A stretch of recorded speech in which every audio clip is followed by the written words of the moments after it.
رحمت اللہ علیہ درویش تھے دلی کے، بہت سارے لوگ مرید تھے. ایک بڑا خدمت گزار مرید تھا، مزدوری کرتا تھا، غریب تھا، تو 6 بیٹیاں تھیں اس کی. حضرت صاحب کے پاس روز آ کے کہتا حضور بچیوں کے لیے دعا کرے، اللہ کوئی اسباب پیدا کر دے. ایک بچی کی شادی کا خرچہ 1000 دینار ہے اور میں غریب ہوں. حضرت صاحب دعا کر دیتے. خانقاہ شریف کے تھوڑے ہی فاصلے پر حضرت جہاں بیٹھ کے مریدوں کی تربیت کرتے تھے، اس سے تھوڑا ہی فاصلے پر نا ایک عیسائی رہتا تھا، بڑا مالدار تھا، بڑی سارے اونٹ، گائیں، بھیڑ، بکریاں رکھی ہوئی تھی، اور حضرت شرف الدین رحمت اللہ علیہ کی بڑی مخالفت کرتا تھا. اور یہ جو آپ کا غریب مرید تھا، یہ اس کا پڑوسی تھا. ایک دن بلا کے نا ان کو کہنے لگا کہ تو کدھر جا کے جو ہے وہ ٹکرے مار رہا ہے، وہاں سے کچھ نہیں ملنے والا. وہ تجھے کیا دیں گے جن کی خانقاہ خود چندے پہ چلتی ہے، مدرسہ چندے پہ چلتا ہے، مسجد چندے پہ چلتی ہے، تیری بیٹی کا معاملہ کہاں حل ہوگا؟ تو اس درویش نے کہا کہ تو میرے پیر کو نہیں جانتا، تو مجھے میرا محبوب نہیں ڈٹھا، تو پتہ نہیں نا، تو اس رستے کا مسافر نہیں، تو نہیں جانتا. ان کا بس چلے نا تو وہ ہر قیمت میں میری بیٹیوں کی شادی کرا دیں. اب وہ عیسائی تھا، کہنے لگا اچھا چلو ٹھیک ہے، اگر اتنی بات ہے نا تو جاؤ ان سے جا کے کہہ دو کہ 6 سال کے لیے میرے ساتھ معاہدہ کر لیں، تو میرے جانوروں کو چارہ ڈال دیا کرے، 6 سال ڈیوٹی کرے، میں 6000 دینار دے دیتا ہوں. وہ میرے ساتھ 6 سال میرے جانوروں کو چارہ ڈالے رکھتے ہیں نا آپ، چارہ ڈالنے کے لیے ایڈوانس پیسے دے کے.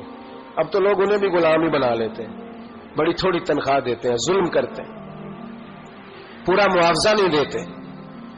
حضرت شیخ شرف الدین کے بارے میں وہ کہنے لگا جب اپنے پیر سے جا کے کہہ کہ میرے جانوروں کو 6 سال چارہ ڈالے، میں 6000 دے دیتا ہوں، تو جو کہتا ہے ہر قیمت پہ جانے کو تیار ہے. اس نے جب یہ بات کی تو مرید نے ناراض ہو گیا، وہ لڑائی ہو گئی، گریبان پکڑ لیا، جھگڑا ہوا، بات بڑی دور گئی. اس طرح کی بات کرتا میرے حضرت کے بارے میں، تیرے جیسے کئی میں وہاں کام پہ رکھا دوں. جب وہ بڑی بحث ہوئی، بات محلے میں، علاقے میں پھیل گئی، دنیا نے سن لی، تو شیخ شرف الدین تک بھی پہنچ گئی. اس طرح جھگڑا ہوا ہے. لوگ سو گئے عشاء کی نماز کے بعد. حضرت صاحب نے نا سر پہ کپڑا لیا، اس عیسائی کے دروازے پہ دستک دی. وہ باہر آیا، فرمانے لگے لوگ تو سوچ سمجھ کے ملازم رکھتے ہیں، تو نے بھی تو سوچ ہی لیا ہوگا، تبھی تو مجھے آفر کی ہے. تو اپنی آفر پہ قائم ہے؟ واقعی مجھے رکھ لے گا اور 6000 دینار دے دے گا؟ کہنے لگا جا بابا کام کر اپنا. فرمایا نہیں، تو نے اتنے لوگوں میں بات کی، اتنی بحث ہوئی، تو قائم ہے؟ کہنے لگا میں تو قائم ہوں، پر آپ نے نہیں قائم رہنا. فرمایا میں سوچ سمجھ کے آیا ہوں.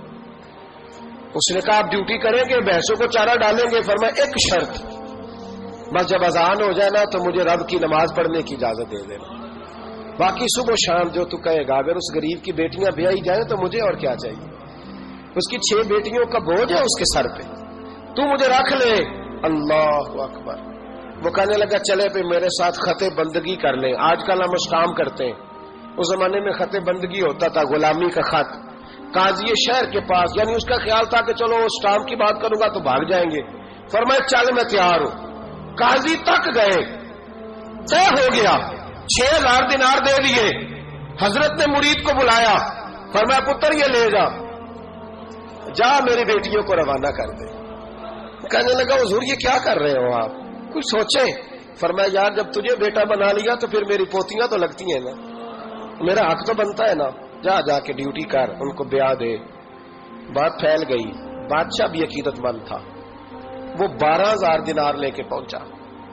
کیا بتاؤں ان رب کے بندوں کا دل کیسا ہوتا ہے، کیا درد ہوتا ہے، کیا رنگ. 12000 دینار لے کے بادشاہ آیا اور آ کے حضرت کو پیش کیے کہ حضور آپ دیں اس عیسائی کو ڈبل دیں اور جائیں کام کریں. آپ فرمانے لگے تو پیسے دے، شرطیں نہ لگا، میرا جہاں دل کرے گا میں خرچ کروں گا. مجھے تو مزہ ہی اب آنے لگا ہے، ابھی تو لطف آ رہا ہے، ابھی تو ذائقہ آیا ہے کچھ کرنے کا. پیسے دینے یا تو دے، پابندی نہ لگا، جہاں میرا دل کرے گا میں. اس نے کہا حضور ٹھیک ہے رکھ لیں. حضرت نے فجر مسجد میں پڑھی، جیب میں 12000 دینار تھے. اعلان فرمایا بھی کسی اور کی بیٹی بھی بیٹھی ہے تو پیسے میرے پاس ہے. وہ 12000 دینار بھی بانٹ دیا، اور 12000 دینار بانٹ کے نا تو پھر چلے گئے کھیت میں چارہ کاٹنے. اس عیسائی کو کسی نے بتلایا کہ ان کے پاس تو 12000 آیا ہے پر تجھ سے جان نہیں چھڑائی انہوں نے. تو وعدہ یہ ہوا تھا کہ 6 دیں گے تو جائیں گے، جب تک دیں گے نہیں تیرے گھر میں کام کریں گے.